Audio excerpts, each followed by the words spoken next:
بسم اللہ الرحمن الرحیم۔ ابھی جو بدعت کی تعریف کی گئی ہے اس میں نبی کریم صلی اللہ علیہ وسلم کا ارشاد یہ ہے کہ من احدث فی امرنا ھذا ما لیس منہ فہو رد۔ ہمارے دین کے اندر کوئی شخص نئی چیز پیدا کرے گا تو وہ رد ہو جائے گی۔ یہ قید احترازی ہے، لہذا اگر کوئی نیا کام کیا گیا لیکن وہ فی الدین نہیں بلکہ للدین ہے تو اس کو بدعت نہیں کہا جائے گا، اور اس کی بے شمار مثالیں ہیں۔ نبی کریم صلی اللہ تعالیٰ علیہ وسلم کے زمانے میں کوئی باقاعدہ مدرسہ نہیں تھا، بلکہ مسجد نبوی کی جو قبلہ کے مخالف جانب ہے وہاں ایک چبوترا تھا جس پر صحابہ کرام رہتے تھے۔ نبی کریم صلی اللہ علیہ وسلم تشریف لاتے تھے، وہی ان کی قیام گاہ تھی، وہی ان کا دارالاقامہ، وہی ان کے کھانے کا انتظام۔ کوئی باقاعدہ درسگاہ نہیں تھی، دارالاقامہ نہیں تھا۔ لیکن جب حضور صلی اللہ علیہ وسلم کا زمانہ گزرا ہے، اب بعد میں مشائخ نے، محدثین نے جگہ جگہ حلقۂ درس قائم کیے، لوگ سفر کر کے جاتے تھے، حدیث حاصل کرتے تھے۔ ہر معلم کا اپنا حلقہ الگ ہوتا تھا، کوئی مدرسے کی شکل نہیں تھی۔ پھر ایک زمانہ آگے آیا تو باقاعدہ ادارے قائم کیے گئے۔ یہ سب کی سب شکلیں ہیں، ان کی اصل موجود ہے تعلیم کتاب و حکمت۔ ابھی آپ نے سنا کہ اس کی اصل دین کے اندر موجود ہونی چاہیے۔ تو اس میں کوئی یہ نہیں کہتا کہ مدرسے کی عمارت بنانا یہ فرض ہے یا واجب ہے، اور جو یہ نہیں کرے گا وہ سنت کے خلاف کر رہا ہے۔ لیکن یہ بدعت بھی نہیں ہے۔ کیوں؟ اس لیے کہ ایک کام جو اصل کے اعتبار سے دین ہے اس کو انجام دینے کے لیے یہ طریقہ اختیار کیا گیا، یہ راستہ اپنایا گیا ہے۔ مسجد، پختہ مسجدیں رسول اللہ صلی اللہ علیہ وسلم کے زمانے میں نہیں تھی، پختہ مسجد بنائی گئی۔ آج مسجدوں میں فرش بچھایا جاتا ہے، حضور کے زمانے میں کوئی فرش نہیں تھا۔ روشنی کا انتظام کیا جاتا ہے، پنکھا لگایا جاتا ہے۔ یہ سارے کی ساری چیزیں للدین ہیں، دین کے عمل کو فروغ دینے کے لیے، اس کے اندر سہولت پیدا کرنے کے لیے۔ یہ بات اس لیے کہہ رہا ہوں کہ جب مبتدعین کے سامنے یہ روایت پیش کی جاتی ہے کہ دین میں کوئی نیا کام بڑھاؤ گے تو وہ بدعت ہو جائے گی، تم میلاد کرتے ہو، فاتحہ کرتے ہو، تیجا چالیسواں کرتے ہو، اور جو اس کو نہ کرے تم اس کو وہابی کہتے ہو، تو کہتے تم نے مدرسہ قائم کی تو بدعت ہے۔ حضور کے زمانے میں کہاں تھا؟ مسجد پختہ بناتی تو بدعت ہے۔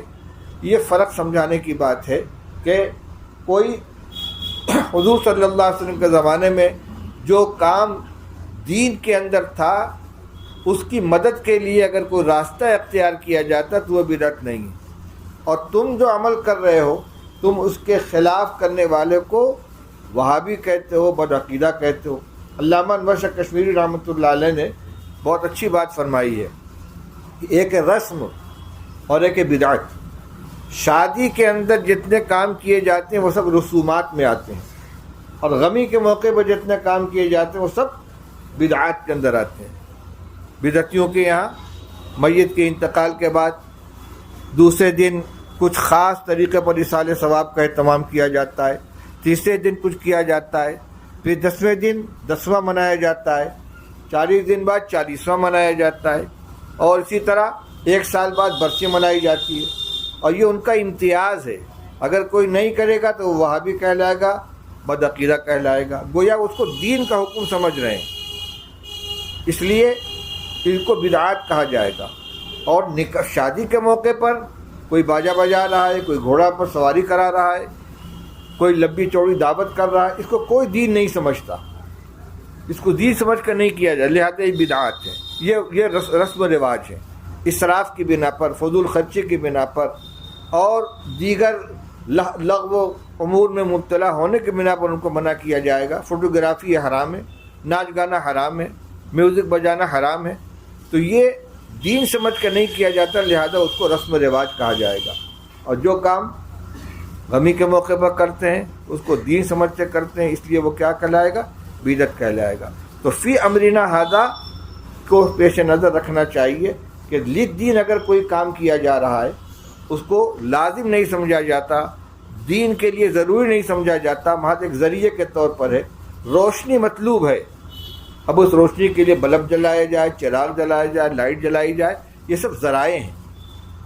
رسول اللہ صلی اللہ علیہ وسلم کے زمانے میں مسجد میں وضو خانے نہیں تھے، آج وضو خانے بنا دیے گئے نمازیوں کی سہولت کے لیے، اس کو بدعت نہیں کہا جائے گا، کیوں؟ یہ نماز کی مدد کے واسطے ہیں، تو اس کا فرق رہنا چاہیے۔ ہاں عبادت کے سلسلے میں کوئی نئی چیز آدمی لے آئے گا تو بدعت ہو جائے گی۔ حضرت علی رضی اللہ تعالیٰ عنہ عید کے دن عیدگاہ میں تشریف لائے، ایک صاحب کھڑے ہو کر نماز کی نیت باندھنے لگے، فرمایا رک جاؤ، نماز نہیں ہے یہاں۔ اس نے کہا کہ میں سمجھتا ہوں کہ اللہ تعالیٰ نماز پڑھنے کے اوپر عذاب نہیں دیں گے۔